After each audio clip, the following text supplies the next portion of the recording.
quickly! Defending order! Laughing Lecky! I'm gonna try to capture this lady if I can. We have untold magical power! The winds are rising! Athor, Loremaster! The winds are ours! White Tower Guardian! Sinner! They tremble before our power! Okay, I think we caught her. Alright, we can use some mana to heal the hero slash lord to full. The others are as good as they're gonna be. Empowered by vengeance!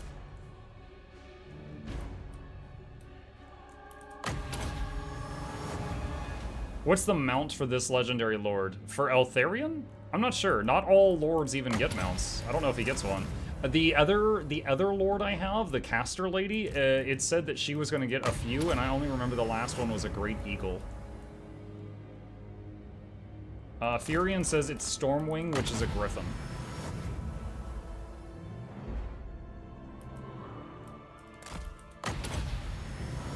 Okay, lords and heroes are full health.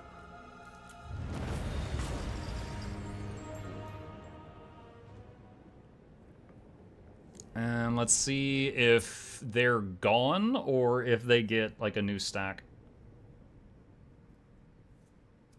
I'm not sure if they made it smart if one wanted a challenge instead of just cheating. One at least evocative of real PvP. The other one's just plain mechanic unbalanced on their favor by breaking the rules of the game. Not fun anyway. Are you talking about the legendary thing? So the legendary difficulty thing, like, the AI does get smarter. For example, if you shoot a mortar shot and it's coming over, their units will step aside and try to move out of the way.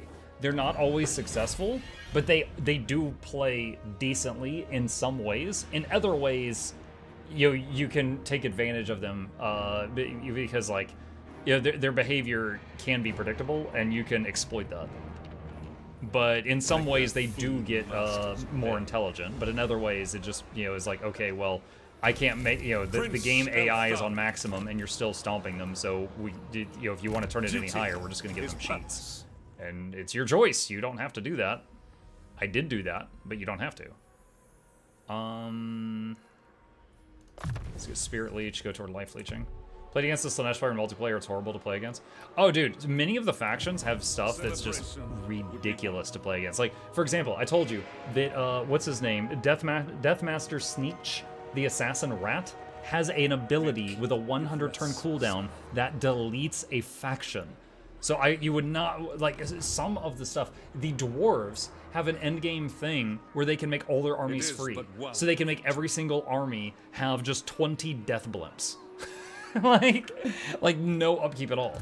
Like, basically every single faction is insanely overpowered. So if you're doing Immortal Empires, like this type of game, it's just who's going to get overpowered first. Eltharion. So in my opinion, dude, she's gonna, okay, whatever.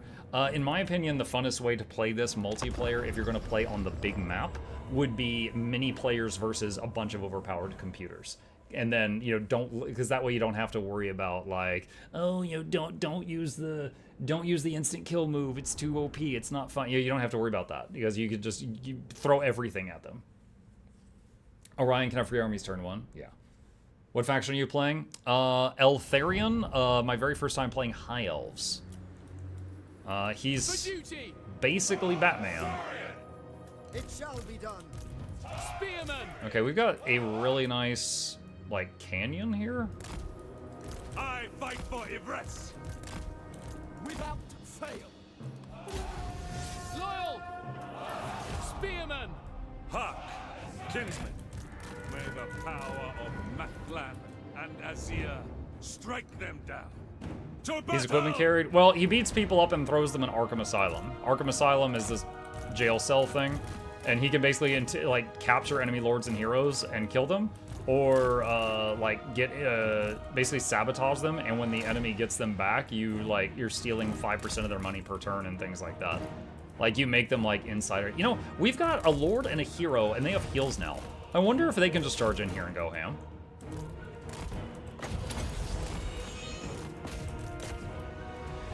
Let's find out.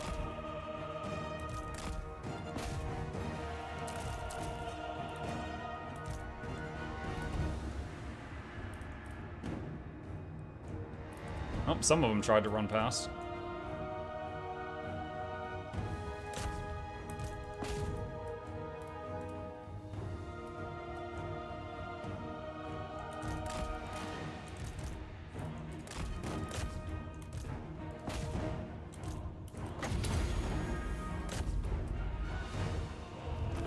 Yeah, we went.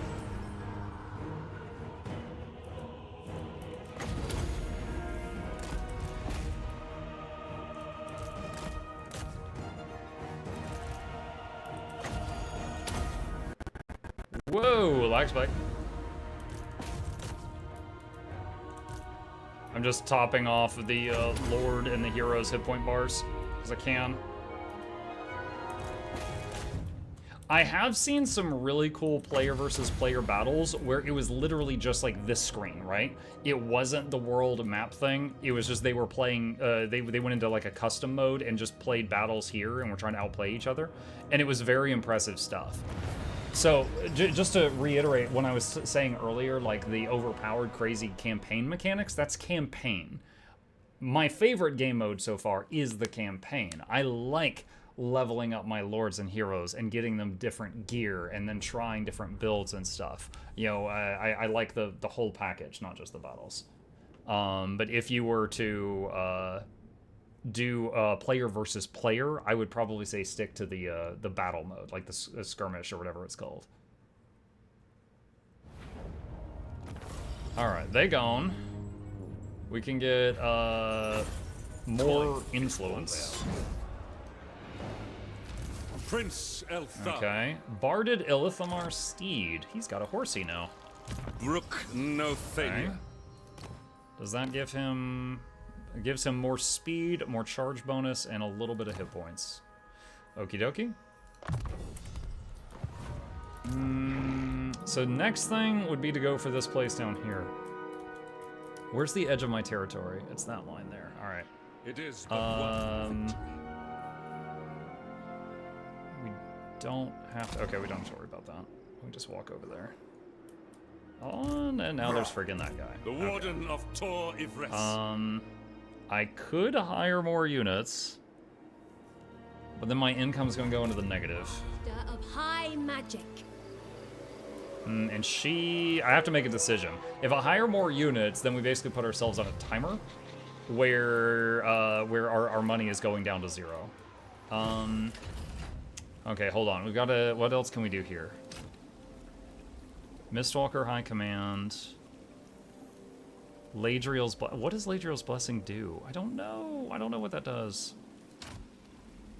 This area of Eltharion currently lies in ruins. Prepare to gain visit. Shrine to Loic. Influence.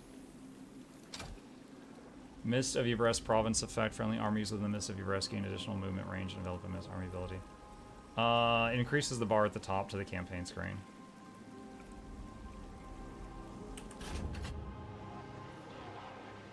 This one? Okay. Oh, I was thinking this was a visual indicator for influence. This is a different thing. Okay. Enables ability to interrogate prisoners. I don't know how good that is. I'm gonna take that. Athel Tamara shall I don't know what shine the once interrogation more. option. I'm assuming it's going to be High decent Elven since you don't start with it and you have to pay for it. But I don't know what all it does.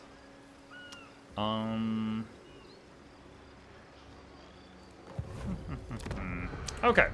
All right. So far, this has been pretty interesting. I don't think I've ever played a faction of the dozens that I've tried so far. When I say faction, sorry, a legendary lord. Of the dozens I've tried so far, that started so far from their home. This is a new experience for me. And also, I don't think I've ever played one that started with 2 lords on turn 1. And it doesn't really feel overpowered because I'm really hurting for cash funding both of them for them to be able to survive these fights. That's, you know, it's quite challenging. Wanbo does. You're correct. I did try Wanbo for like 5 turns. Wanbo is Cathay. And like Cathay is over here, right? He starts with a city here, and then, you know, assuming the world is round, you wrap around to the other side. Juan Bo also starts with his army like here. So, or is like over here somewhere. But he starts over here, immediately takes out like a lizardman settlement, and then gets a town. But he has an undefended capital that's just like way over in Cathay. And if you want to keep that, you got to start recruiting over there too. But yeah, he also starts far away from it. And then his lore page basically says that Cathay sent him out as like an expeditionary force or something like that. You're right, so he has it too. And there might be others as well that I just don't know about. But as far as like ones that I have, sat down to tackle, like this is a whole new experience. I knew in the past that the High Elves were mostly on the Donut. I was totally expecting to be on the Donut. I wasn't thinking of this at all. And I guess you could just putt, over here, but that would be giving up so many turns. I don't think, like, I would imagine that that's not the play. I mean, I guess you could, like, pick a fight somewhere else. Like, for example, like, this area kind of sucks. It's, like, multiple turns in between opponents. Like, if you were like, you know what, I'm going to go fight Bretonia, and you just put it down here, you'd lose, like, 2 or 3 turns. But then there would be, like, 1 turn in between every fight, which would possibly be quite nice. It's way better to disband Eltharion's whole army. Really? So you just disband the army and then rehire Eltharion at home? Interesting. But, so that, on turn 1, that one option that popped up, if I had taken the 25,000 gold, do you just lose to Torii of Rest and it's just gone? Like, this whole mechanic is gone?